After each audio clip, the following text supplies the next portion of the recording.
नमस्कार दोस्तों, विद्या शक्ति एजुकेशन के ऑनलाइन प्लेटफॉर्म पे सभी मित्रों का हार्दिक स्वागत और अभिनंदन है।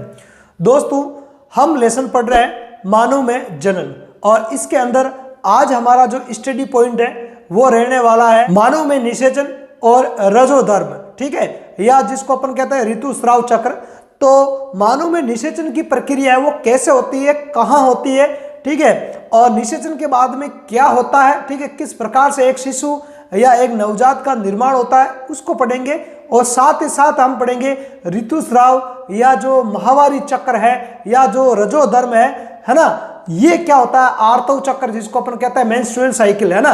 तो मेंस्ट्रुअल साइकिल है वो क्या होता है, इसके बारे में आज अपन डिटेल से जानकारी प्राप्त करेंगे अपने सिलेबस के अकॉर्डिंग। इससे पहले मैं जनन की सामान्य जानकारी है वो बता चुका हूं। मानव में नर जनन तंत्र की एक अलग क्लास अपलोड कर रखी है, मादा जनन तंत्र की एक अलग क्लास है वो अपलोड कर रखी है। ठीक है, साथ ही साथ अंडाणु और शुक्राणु की संरचना कैसी होती है, ठीक है, तो इसके लिए भी एक अलग से क्लास अपलोड कर रखी है। यदि वो क्लास आपने नहीं देखी है ना, तो उन क्लासों को आप बायोलॉजी की प्लेलिस्ट में जाकर जरूर देखें। ठीक है, क्योंकि उसके बाद में ये चीजें समझ में आएगी। ठीक है, ऊपर से क्योंकि हम पीछे 4 क्लासें अपलोड कर चुके हैं, तो वो 4 क्लासें नहीं देखोगे तो ये चीज आपके समझ में थोड़ी सी मुश्किल से आएगी। और अगर पहले से आपको जानकारी है उनके बारे में तब आपको कोई दिक्कत आएगी नहीं। तो इसी बात को हम ध्यान में रखते हुए हम पढ़ रहे हैं आज एक तो मानव में निषेचन की प्रक्रिया किस प्रकार से होती है, और एक अपन पढ़ेंगे जो रजोधर्म है या जो ऋतुस्राव होता है ना, जो मेंस्ट्रुअल साइकिल है महिलाओं में, तो वो क्या होती है इसके बारे में आज हम डिटेल से देखेंगे। तो एक डायग्राम के माध्यम से इन दोनों ही घटनाओं को अपन डिटेल से देखने का प्रयास करते हैं। तो सबसे पहले अपन देखते हैं निषेचन की परिभाषा कि निषेचन का मतलब है वो क्या होता है। तो देखो, नर एवं मादा युग्मकों के संयन का मतलब होता है मिलना। संयन का मतलब क्या होता है, मिलना। मिलने की प्रक्रिया को ही निषेचन कहते हैं। क्या कहते हैं, निषेचन कहते हैं। अंग्रेजी में बोलते हैं इसको फर्टिलाइजेशन। तो नर और मादा युग्मक, नर युग्मक का मतलब शुक्राणु और मादा युग्मक का मतलब क्या होता है, अंडाणु। शुक्राणु और अंडाणु जो है इनकी संरचना कैसी होती है तो उनको मैं पिछली क्लास में अच्छे से समझा चुका हूं। तो अंडाणु और शुक्राणु के मिलने की जो प्रक्रिया उसको क्या कहता है, निषेचन कहता है। अब बात करें, मानव में आंतरिक निषेचन होता है। ठीक है, मानव में किस प्रकार का निषेचन होता है, आंतरिक निषेचन होता है। यदि अपन निषेचन की बात करें तो जीव में 2 प्रकार का निषेचन होता है। एक तो होता है बाह्य निषेचन और एक होता है आंतरिक निषेचन।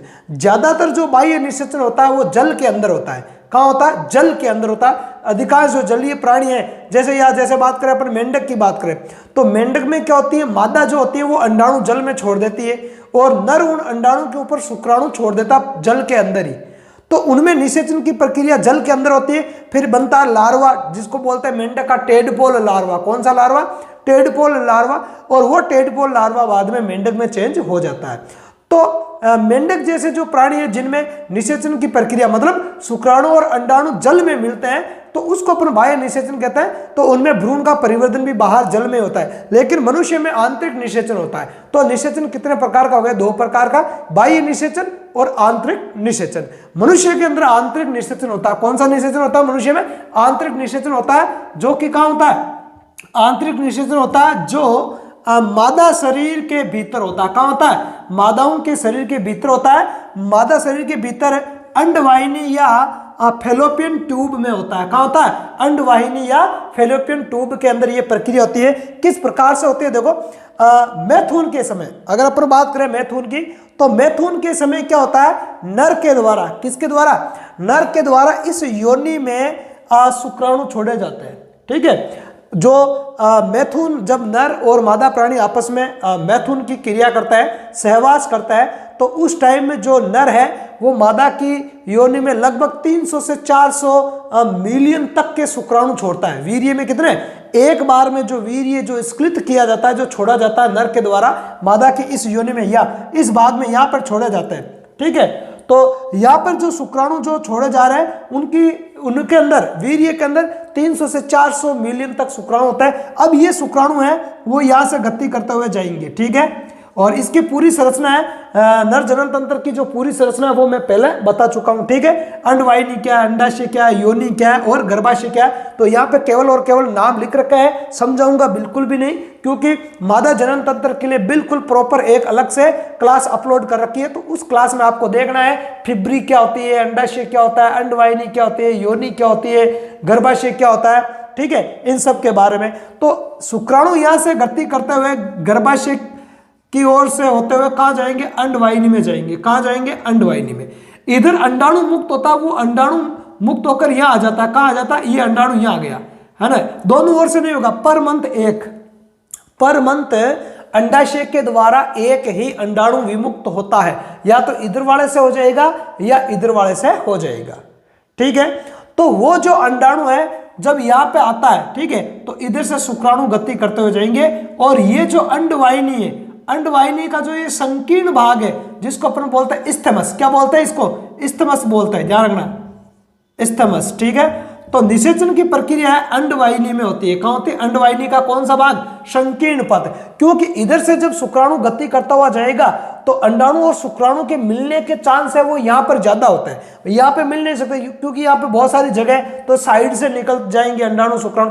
तो निषेचन की जो प्रक्रिया है वो अंडवाहिनी के इस्थमस वाले भाग में होती है ना, मादा के गर्भ के अंदर या मादा शरीर के भीतर। कहा, मादा शरीर के भीतर, ठीक है। तो मादा शरीर के भीतर अंडवाहिनी या फैलोपियन ट्यूब में होता है निषेचन। किसमें, मनुष्य के अंदर। किसमें, मनुष्य में। आगे देखो, नर मैथुन के समय, जब एक नर प्राणी मादा के साथ में मैथुन की प्रक्रिया करता है तो मैथुन के समय मादा की योनि में, मादा की योनि में वीर्य, है ना, योनि में अवीर्य स्खलित करता है, ठीक है, छोड़ता है, वीर्य को छोड़ता है। इस प्रक्रिया को वीर्य सेचन कहते हैं। क्या कहते हैं, इस प्रक्रिया को क्या बोलते हैं, वीर्य सेचन के नाम से जानते हैं। वीर्य को छोड़ने की जो प्रक्रिया होती है, आगे देखो, वीर्य सेचन कहता है इस वीर्य में लगभग 200 से 300, कितना, 200 से 300 मिलियन तक शुक्राणु होते हैं। ध्यान रखना, कितने होता है, 200 से 300 मिलियन तक। कुछ किताबों में 400 मिलियन तक भी लिखा हुआ मिल जाएगा आपको, ठीक है, 400 मिलियन तक शुक्राणु।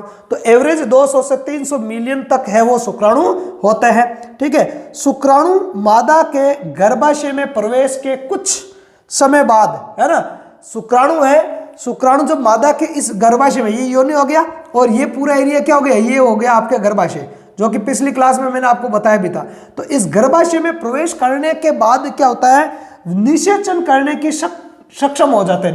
निषेचन करने में क्या हो जाता है, सक्षम हो जाता है। ध्यान रखना, पहले सक्षम नहीं होता है। इस घटना को अपन योग्यतार्जन बोलते हैं। शुक्राणु का क्या है, योग्यतार्जन। योग्यतार्जन किसको बोलते हैं, पहले शुक्राणु में क्या, निषेचन की क्षमता नहीं होती है। पहले शुक्राणु में क्या, निषेचन की क्षमता है वो नहीं होती है, लेकिन जब शुक्राणु मादा के गर्भाशय में प्रवेश करता है तो उसके कुछ समय पश्चात उनमें निषेचन करने की क्या आ जाती है, क्षमता आ जाती है। अंडाणु के साथ में निषेचन करने की क्या आ जाती है, क्षमता आ जाती है। तो इस क्षमता को बोलते हैं योग्यतार्जन। क्या बोलते हैं, योग्यतार्जन बोला जाता है। देखो आगे देखते हैं अपन, शुक्राणु की अपनी ही जाति के अंडाणु को निषेचित करने की जो क्षमता होती है उसी को अपन क्या बोलते हैं, योग्यतार्जन कहते हैं। तो योग्यतार्जन की क्षमता है वो शुक्राणु में निषेचन के बाद हासिल होती है, जब वो गर्भाशय के अंदर पहुंचता है। जब वो गर्भाशय के अंदर पहुंचता है तब शुक्राणु इस मामले में कैपेबल हो जाता है कि वो अंडाणु को निषेचित कर सकने में सक्षम हो जाता है। तो किसी भी शुक्राणु की अंडाणु को निषेचित करने की जो क्षमता है, ये जो क्षमता हासिल करता है, इस क्षमता को हासिल करने की जो प्रक्रिया उसको बोलते हैं योग्यतार्जन। मतलब योग्यता को अर्जन करना, निषेचन करने की योग्यता को अर्जन करने की जो प्रक्रिया, अर्जन का मतलब प्राप्त करना, प्राप्त करने की जो प्रक्रिया उसी को बोलते हैं अपन योग्यता अर्जन बोलते हैं, ना। ध्यान रखना, शुक्राणु है उसमें पहले अंडाणु को निषेचित करने की क्षमता नहीं होती है। जब वो योनि से गर्भाशय की ओर होता हुआ जाएगा अंडवाहिनी में, तो उस समय के दौरान कुछ इस प्रकार के परिवर्तनों से गुजरता है ताकि वो अंडाणु को निषेचित करने की क्षमता हासिल कर ले। तो अंडाणु को निषेचित करने की जो क्षमता हासिल करने की जो प्रक्रिया है उसी को पर योग्यतार्जन बोलते हैं। क्या बोलता है, योग्यतार्जन बोलते हैं। आगे देखो, गति करते हुए शुक्राणु अंडवाहिनी में पहुंचते हैं। यहां से गति करते हुए शुक्राणु किधर जाएंगे, अंडवाहिनी में जाएंगे। ये फैलोपियन ट्यूब, अंडवाहिनी को अपन क्या बोलते हैं, फैलोपियन ट्यूब, ठीक है। तो इस फैलोपियन ट्यूब के अंदर जाएंगे वो, ठीक है, जहां निषेचन की प्रक्रिया संपन्न होती है। तो मनुष्य में निषेचन की प्रक्रिया कहां होती है, ये सवाल इंपॉर्टेंट है, अंडवाहिनी में। ठीक है, ये जो यहां से लगा गया, और इसका जो ये संकीर्ण पथ है, इस संकीर्ण पथ को बोलते हैं इस्तेमस। मोटे तौर पर देखें तो मुख्यतः जो निषेचन की जो प्रक्रिया है वो इस्तेमस में होती है। कहां होती है, इस्तेमस, या कई बार एम फुला वो भी लिखा हुआ आ जाता है, पर मोटे तौर पे आपको जनरल साइंस के हिसाब से अंडवाहिनी ही याद रखना है, इस्तेमस इतना याद करने की जरूरत नहीं है। सीधा सवाल आता है कि मानव में निषेचन की प्रक्रिया मादा जनन तंत्र के किस भाग में होती है, तो आएगा गर्भाशय, योनि, अंडाशय या अंडवाहिनी। तो आपका राइट आंसर क्या होगा, अंडवाहिनी होगा। ना तो गर्भाशय होगा, ना योनि होगा, ना अंडाशय होगा। ठीक है, अंडवाहिनी में निषेचन की प्रक्रिया होती है। ठीक है, गर्भाशय के अंदर तो बाद में गर्भ स्थापित होता है, बाद में गर्भ है वो स्थापित होता है, और 9 महीने तक भ्रूणीय परिवर्तन चलता है, वो गर्भाशय में होता है, तो वो अलग है, और निषेचन की प्रक्रिया अंडवाहिनी में होती है। आगे देखो, आगे निषेचित अंडाणु। निषेचित अंडाणु को क्या बोलते हैं, युग्मनज, या अंग्रेजी में बोलते हैं जाइगोट। तो निषेचित अंडाणु या जो जाइगोट होता है, युग्मनज होता है, वो गर्भाशय के अंत स्तर को बोलते हैं एंडोमेट्रियम में स्थापित हो जाता है। इसे अंतरोपण कहते हैं या इम्प्लांटेशन कहते हैं।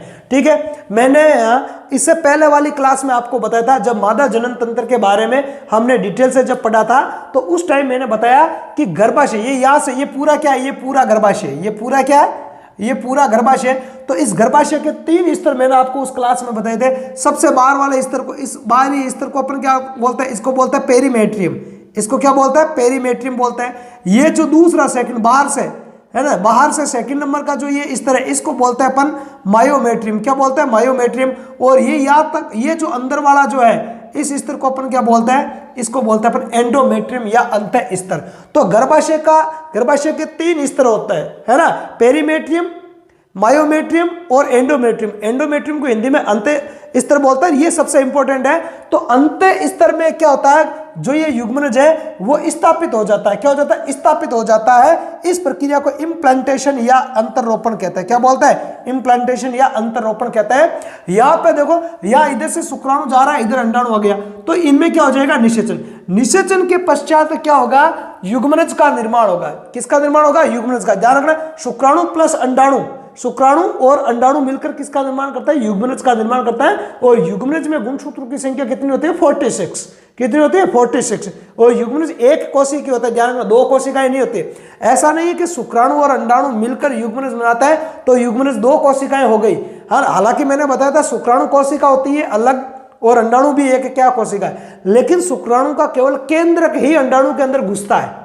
शुक्राणु का केवल अंडाणु ही केंद्रक के अंदर घुसता है। तो अंडाणु तो वो कि वही कोशिका होती है, उसमें 2 केंद्रों का फ्यूजन हो जाता है ना, संलयन हो जाता है, इसलिए दोनों केंद्रक मिलकर एक द्विगुणित केंद्रक बना लेते हैं, इसलिए कोशिका एक ही होती है ना। और उसको बोलते हैं पर युग्मनज। क्या बोलते हैं, युग्मनज। तो ये युग्मनज यहां से फिर गति करता हुआ आएगा इधर। ठीक है, ये जो युग्मनज है वो यहां से चल के इधर गति करता हुआ आएगा, इधर आ जाएगा। ठीक है, इधर आके फिर वो या तो इधर या फिर इधर, इस जो ये एंडोमेट्रियम है इसके अंदर अंत स्थापित हो जाएगा। अंदर क्या हो जाएगा, अंत स्थापित हो जाएगा। ये जो आपके ये एंडोमेट्रियम, इसको उभर कर इधर से उभार बनाकर, है ना, इसको क्या कर लेगा, घेर लेगा।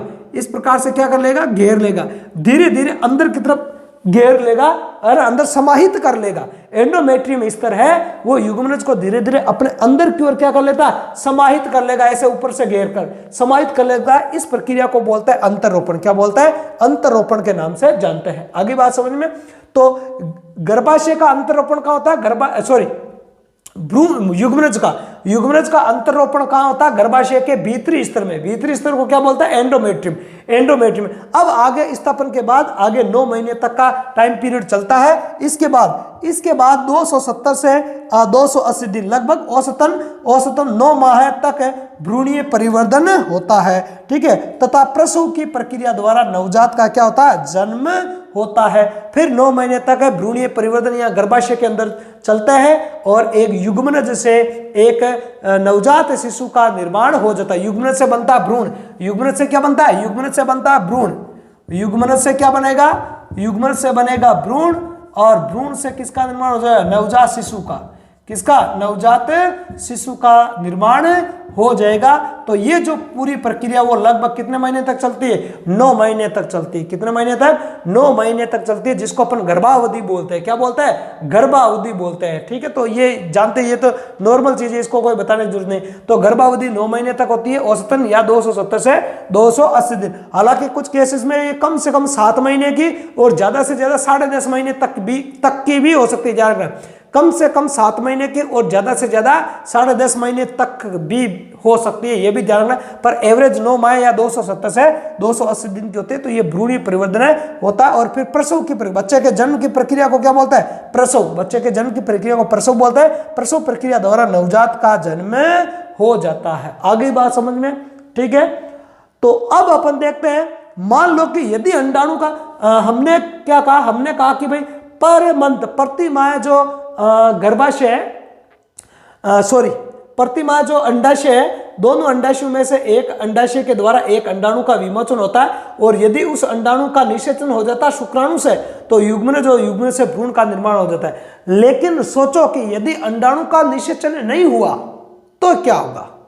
तो उस कंडीशन में क्या होगा? उस कंडीशन में रजोधर्म होता है। क्या होता है? रजोधर्म या महावारी चक्र स्टार्ट होता है। तो ये महावारी चक्र या ऋतुस्राव या रजोधर्म या जिसको अपन बोलते हैं मेंस्ट्रुअल साइकिल, तो ये क्या होता है, इसको अपन एक बार डिटेल से देखते हैं। तो देखो ऋतुस्राव या रजोधर्म क्या होता है, इसको अपन देखते हैं। ठीक है, तो देखो यदि अंडाणु का निषेचन नहीं हो, मान लिया कि निषेचन की प्रक्रिया नहीं हुई, इधर से अंडाणु आ रहा, इधर से शुक्राणु जा रहा, निषेचन की प्रक्रिया नहीं हुई, तो निषेचन नहीं हो तो यह लगभग 1 दिन तक जीवित रहता है। कौन? अंडाणु। यदि अंडाणु का निषेचन नहीं हो तो अंडाणु कितने दिन तक जीवित रहेगा? 1 दिन तक जीवित रहता है। और शुक्राणु कितने जीवित रहता है? योनि में 1 से 2 दिन। ध्यान रखना, शुक्राणु है वो योनि के अंदर 1 से 2 दिन तक जीवित रहता है। ध्यान रखना, ये भी शुक्राणु है स्खलित करने के बाद, है ना, पुरुष के द्वारा मादा की योनि में शुक्राणु स्खलित करने के बाद शुक्राणु 1 से 2 दिन तक जीवित रहता है, जबकि जो अंडाणु है वो भी लगभग 1 दिन तक ही जीवित रहता है। आगे बात सुन, लगभग। ठीक है, तो दोनों की एक ही है, सेम ही है लगभग, क्योंकि अंडाशय प्रत्येक माह एक है। अंड का मतलब अंडाणु या मादा युग्मक, अंड या मादा युग्मक का विमोचन करता है। इस प्रक्रिया को अंडोत्सर्ग कहते हैं। मैंने पहले ही कहा, दोनों अंडाशयों में से एक ये और एक ये, दोनों ही अंडाशयों में से प्रति मंथ एक अंडाशय एक अंडाणु या अंड कोशिका या मादा युग्मक का विमोचन करता है, मुक्त करता है। मादा युग्मक मुक्त करता है, उस प्रक्रिया को अपन बोलते हैं अंडोत्सर्ग, है ना, ओव्यूलेशन बोलते हैं, ओव्यूलेशन या अंडोत्सर्ग बोलते हैं। ठीक है, हाँ आगे देखो, इस प्रक्रिया को अंडोत्सर्ग कहता है। अतः निषेचित अंड या युग्मनज की प्राप्ति हेतु गर्भाशय भी प्रति माह तैयारी करता है। अब देखो इसको समझो, दोनों अंडाशयों में से प्रत्येक अंडाशय प्रति मंथ, दोनों में से कोई एक अंडाशय प्रति मंथ एक अंडाणु का विमोचन करता है। किसके लिए? निषेचन के लिए, ताकि शुक्राणु के साथ में क्या हो जाए? निषेचन हो जाए और भ्रूण बन जाए, युग्मन बन जाए, बच्चे का जन्म हो जाए। लेकिन यदि अंडाणु का निषेचन नहीं होता है तो वो 1 दिन के बाद नष्ट हो जाता है। क्या हो जाता है? नष्ट हो जाता है। तो युग्मनज को ग्रहण करने के लिए गर्भाशय भी क्या करता है? पर मंथ तैयारी करता है। गर्भाशय वो युग्मनज को धारण करने के लिए पर मंथ क्या करता है? तैयारी करता है। लेकिन निषेचन नहीं होगा तो गर्भाशय के द्वारा की गई तैयारियां क्या होगी? बेकार। भाई अंडाणु का निषेचन तो हुआ ही नहीं, अंडाणु का निषेचन होगा तो युग्मनज बनेगा, युग्मनज को गर्भाशय के अंत स्तर में रोपित कर दिया जाएगा, फिर आगे गर्भ का निर्माण होगा, बच्चे का निर्माण होगा। लेकिन यदि निषेचन नहीं होगा तो गर्भाशय के द्वारा पर मंथ की गई तैयारियों का कोई मतलब नहीं है, वेस्ट है। वो क्या है? वो वेस्ट होती है। इस कंडीशन में क्या होता है? वैसे इस प्रक्रिया में हार्मोनों की भी भूमिका होती है, पर आपको ध्यान नहीं देना है। ठीक है, तो उस दौरान क्या होता है? जब निषेचन नहीं होता तो गर्भाशय के द्वारा की गई जो एंडोमेट्रियम स्तर है, गर्भाशय का अंत स्तर, उसके द्वारा की गई तैयारियां वेस्ट होती है। ऐसी कंडीशन में गर्भाशय का जो एंडोमेट्रियम स्तर होता है वो टूट जाता है। क्या हो जाता है? टूट जाता है। और टूटकर रक्तस्राव के साथ योनि मार्ग से है वो बाहर निकलता है। क्या निकलता है, योनि मार्ग से रक्त के साथ बाहर निकलता है एंडोमेट्रियम स्तर टूटकर। इसी प्रक्रिया को अपन बोलते हैं रजोधर्म या माहवारी चक्र, या अंग्रेजी में बोलते हैं मेंस्ट्रुअल साइकिल। क्या बोलते हैं, मेंस्ट्रुअल साइकिल बोलते हैं, ठीक है। रजोदर्शन या ऋतुस्राव बोलते हैं, क्या बोलते हैं, रजोधर्म या ऋतुस्राव बोलते हैं, क्या बोलते हैं, ऋतुस्राव बोलते हैं। तो इसकी अवधि जो होती है वो होती है 2 से 8 दिन, लगभग कितनी होती है, 2 से 8 दिन होती है। और ये जो है वो पर मंथ, प्रत्येक माह बाद दोहराया जाता है, लगभग 28 दिन, है ना। लगभग 28 दिन बाद इसकी क्या होती है, पुनरावृत्ति होती है, क्योंकि फिर से अंडाशय है वो एक अंडाणु का विमोचन करेगा और फिर से ये गर्भाशय वो तैयारियां करेगा गर्भ धारण के लिए। फिर से यदि निषेचन हो गया तो फिर से वो टूटकर योनि मार्ग से रक्त के साथ बाहर निकलता है। तो ये हर मंथ होने वाला चक्र होता है और इसकी अवधि कितनी होती है, 2 से 8 दिन तक ये एवरेज चलता है। आगे बात सुनो, तो यही प्रक्रिया देखो। तो गर्भाशय क्या करता है, युग्मनज की प्राप्ति है तो या युग्मनज को धारण करना है तो गर्भाशय प्रति माह तैयारी करता है। अतः इसका जो एंडोमेट्रियम स्तर होता है, सबसे भीतरी स्तर होता है ना, स्तर मोटा व मांसल हो जाता है। कैसा हो जाता है, काफी मोटा और मांसल हो जाता है, ताकि गर्भ को धारण कर सके।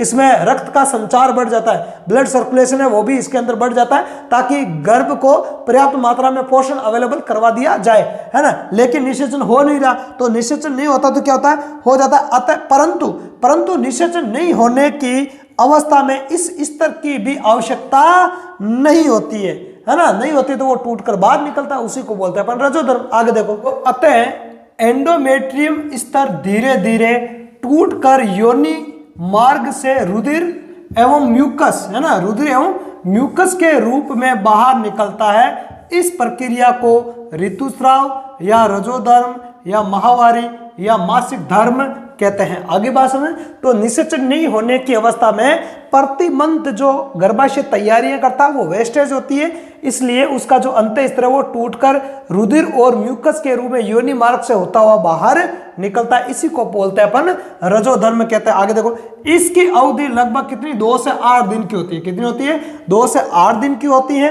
एक माहवारी से दूसरी माहवारी तक के घटित घटनाओं के चक्र को क्या बोलते हैं, रज चक्र या आर्तव चक्र कहते हैं, ठीक है। मेंस्ट्रुअल साइकिल क्या बोलते हैं इसको, मेंस्ट्रुअल साइकिल कहते हैं। इसकी अवधि लगभग 28 दिन की होती है। आगे बात सुन, तो जो मासिक धर्म है वो 2 से 8 दिन तक चलता है और इसकी वापस पुनरावृत्ति कितने दिनों में होती है, 28 दिन में। पुनरावृत्ति 28 दिनों में होती है, उसको बोलते हैं। तो वापस जो घटनाओं का जो चक्र चलता है, वापस एंडोमेट्रियम स्तर है वो पुनः गर्भधारण के लिए तैयारियां करता है, हार्मोनों में पुनः परिवर्तन होता है, पुनः अंडोत्सर्ग की क्रिया होती है, पुनः अंडाणु आता है, ठीक है। और फिर से यदि निषेचन नहीं होगा तो फिर से वो टूटकर निकलेगा, तो पुनः जो वापस जो तैयारियां वगैरह होती है, इस प्रकार जो घटित घटनाओं का जो चक्र है उस चक्र को अपन क्या बोलते हैं, उसको रज चक्र या आर्तव चक्र कहते हैं। आगे बात, और इसकी अवधि कितनी होती है, 28 दिन की होती है। कितनी होती है, 28 दिन की होती है। प्रथम बार, है ना, महिलाओं में यदि अपन बात करें तो प्रथम बार जो रजोधर्म आता है वो 12 से 13 वर्ष की उम्र में आता है। आए रजोधर्म को बोलते हैं रजोदर्शन। क्या बोलते हैं उसको, पहली बार जो सबसे पहले महिलाओं में, मादाओं में एक जो किशोर अवस्था की बात करें तो मादाओं में किशोर अवस्था का जो प्रारंभ है वो 12 से 13 वर्ष की अवस्था में हो जाता है। तो किशोर अवस्था में जो पहली बार जो महिलाओं में जो रजोधर्म आता है उसको बोलते हैं रजोदर्शन। क्या बोलते हैं, रजोदर्शन। और ये लगभग 12 से 13 वर्ष की उम्र में आता है। और जो अंतिम बार लगभग 50 वर्ष की आयु में अंतिम बार जो रजोधर्म आता है उसको बोलते हैं रजोनिवृत्ति। क्या बोलते हैं, रजोनिवृत्ति। मतलब अंतिम बार अंडाणु का जो विमोचन है वो 50 वर्ष की उम्र में होता है, इसलिए 50 वर्ष के बाद महिलाओं में ये जो चक्र है वो बंद हो जाता है। ध्यान रखना है, 50 वर्ष के बाद महिलाओं में माहवारी चक्र है वो बंद हो जाता है। कुछ केसेस में ही ऐसा हो सकता है, बाकी अदरवाइज वो बंद हो जाता है। तो ये था आपके 2 पॉइंट आज हमने पढ़े, एक तो मानव में निषेचन और एक रजोधर्म या आर्तव चक्र या माहवारी चक्र है, इसके बारे में आज हमने डिटेल से पढ़ा है। तो क्लास यदि आपको अच्छी लगी है तो क्लास को लाइक करना है, ठीक है। और चैनल पर आप नए हो तो चैनल को सब्सक्राइब करना है, ठीक है। साथ ही साथ अपने दोस्तों में इस क्लास को ज़्यादा से ज़्यादा शेयर करना है और बेल आइकन को प्रेस कर लेना, ताकि जैसे ही मैं कोई वीडियो अपलोड करूं उसका नोटिफिकेशन आपको हाथों हाथ मिल जाए, ठीक है। इसके अलावा आप हमारे टेलीग्राम ग्रुप से भी जुड़ सकते हो। तो इस क्लास में इतना ही, अगली क्लास में फिर मिलेंगे, तब तक के लिए धन्यवाद। जय हिंद।